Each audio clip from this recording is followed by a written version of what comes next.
तो guys time हो गया है अभी 7:45 और मैं जा रहा हूँ आज बनारस काशी विश्वनाथ के दर्शन करने के लिए। मेरा ट्रेन है आज 9 बजे हाजीपुर स्टेशन से, तो मैं अभी घर से निकल रहा हूँ। चलो, तो अभी मैं फ़िलहाल पहुँच चुका हूँ हाजीपुर जंक्शन और सबसे पहले ले लेता हूँ एक टिकट। तो अभी मैं फ़िलहाल हूँ हाजीपुर जंक्शन और मेरी ट्रेन बस अभी इसी प्लेटफॉर्म पर बस आने ही वाली है।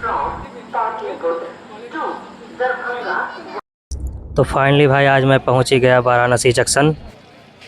सुबह के बज रहे हैं 3:30। मैं पहली बार काशी विश्वनाथ के दर्शन करने आया हूँ अपने दोस्त के साथ। थोड़ी देर बाद मैं यहाँ से निकलूँगा एक गाड़ी पकड़ कर काशी विश्वनाथ के दर्शन करने घाट के लिए। फ़िलहाल अभी तो मैं घाट पर पहुँच चुका और अब जैसा कि देख सकते हैं यहाँ पे बहुत ज़्यादा भीड़ है और पर सुबह के मुकाबले यहाँ पे अभी थोड़ा सा ज़्यादा भीड़ हो गया है। मैं थोड़ा सा लेट से पहुँच पाया, इस वजह से शायद सभी लोग गंगा स्नान करने में बिजी हैं। तो फ़िलहाल यहाँ पर मैं और मेरा दोस्त एक नाव पकड़कर चले हैं गंगा के उस पार। वहाँ पर जाकर हम स्नान करेंगे और उसके बाद यहाँ पर वापस फिर आकर मंदिर में काशी विश्वनाथ के दर्शन करेंगे। मैं बनारस पहली बार आया हूँ और यह नज़ारा मेरे लिए काफ़ी अद्भुत है। आज मैं बात करूँगा भारत की आध्यात्मिक राजधानी कहे जाने वाले शहर वाराणसी की, यानी बनारस के प्रसिद्ध घाटों की। बनारस के घाट केवल सीढ़ियाँ ही नहीं है जो नदी तक जाती है, बल्कि ये सदियों पुरानी संस्कृति, आस्था और परंपरा के जीवन प्रतीक है। पवित्र गंगा नदी के किनारे बसा यह शहर हजारों श्रद्धालुओं और पर्यटकों का स्वागत करता है। सुबह की पहली किरण के साथ घाटों पर एक अलग ही दृश्य देखने को मिलता है। लोग गंगा स्नान करते हैं, योग में ध्यान लीन होते हैं, जबकि मंदिरों की घंटियों और मंत्रोच्चार की ध्वनि पूरे वातावरण को आध्यात्मिक बना देती है। यही तो खासियत है यहाँ की। बनारस में लगभग 80 घाट हैं, जिनमें से दशाश्वमेध घाट सबसे प्रसिद्ध माना जाता है, क्योंकि यहाँ हर शाम गंगा आरती देखने के दुनिया भर के लोग आते हैं। सैकड़ों दीपकों की रोशनी, भजन और शंखनाद का संगम एक अद्भुत अनुभव प्रदान करता है। इसके अलावा 80 घाट अपनी सांस्कृतिक गतिविधियों और सुबह के कार्यक्रम के लिए प्रसिद्ध है, जबकि मणिकर्णिका घाट हिंदू धर्म में मोक्ष प्राप्ति से जुड़ी हुई मान्यताओं के कारण विशेष महत्व रखता है। बनारस के घाट हमें यह सिखाते हैं कि जीवन और मृत्यु, आस्था और संस्कृति, परंपरा और आधुनिकता सभी एक ही धारा में बहते हैं। यही कारण है कि बनारस के घाट केवल एक पर्यटन स्थल ही नहीं, बल्कि भारतीय सभ्यता की आत्मा है। बनारस की इन घाटों को देखकर लगता है कि यह सदियों पुरानी संस्कृति को संजोए रखा है।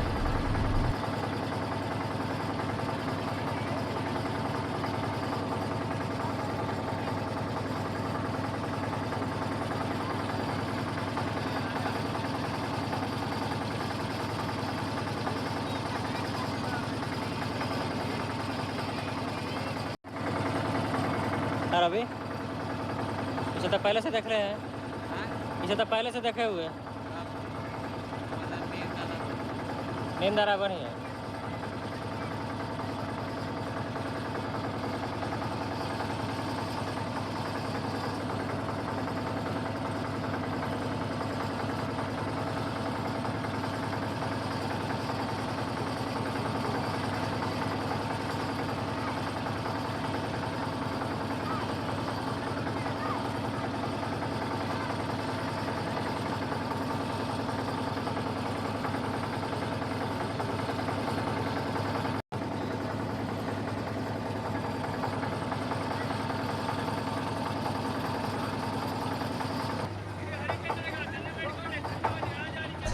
यहाँ मैं भी गंगा की धारा के साथ आगे आगे बढ़ते जा रहा हूँ और जाऊँगा पता नहीं कहाँ तक।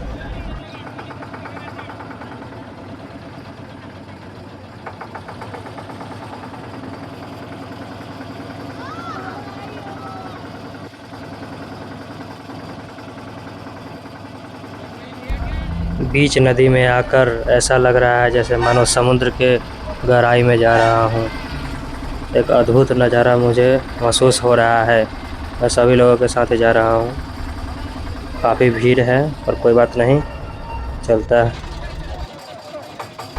यहाँ मैं और मेरा मित्र नाव पर सवार होकर जा रहे गंगा के उस पार नहाने और स्नान करने के लिए।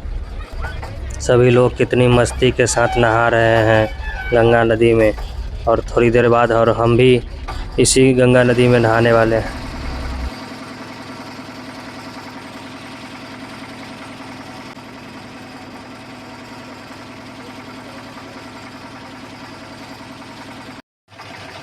यही है वो सामने मणिकर्णिका घाट, जहाँ लोगों को मोक्ष की प्राप्ति होती है। और यहाँ से हम बढ़ते हैं आगे की ओर धीरे धीरे।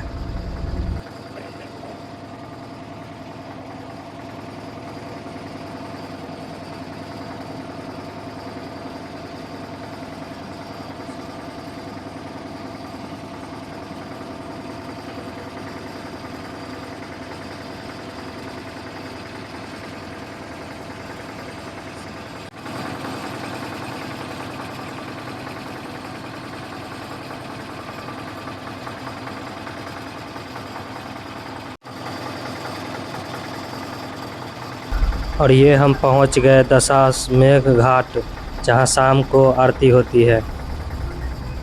काफ़ी भीड़ है यहाँ पे, लोग स्नान कर रहे हैं और हम बस पहुंचने ही वाले हैं घाट के किनारे। इसके बाद जाएंगे मंदिर को दर्शन करने के लिए।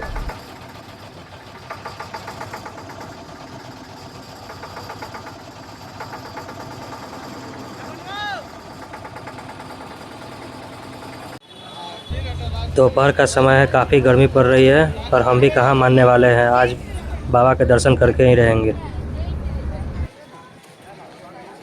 अब मैं बस चल पड़ता हूँ मंदिर की ओर, देखते हैं कितने देर में पहुँचते हैं। तो अभी मैं फ़िलहाल आ गया हूँ बनारस जंक्शन, और यहाँ से मैं अभी घर वापस के लिए जाने के लिए तैयार हूँ। मिलते हैं फिर अगले ब्लॉग में, तब तक के लिए धन्यवाद।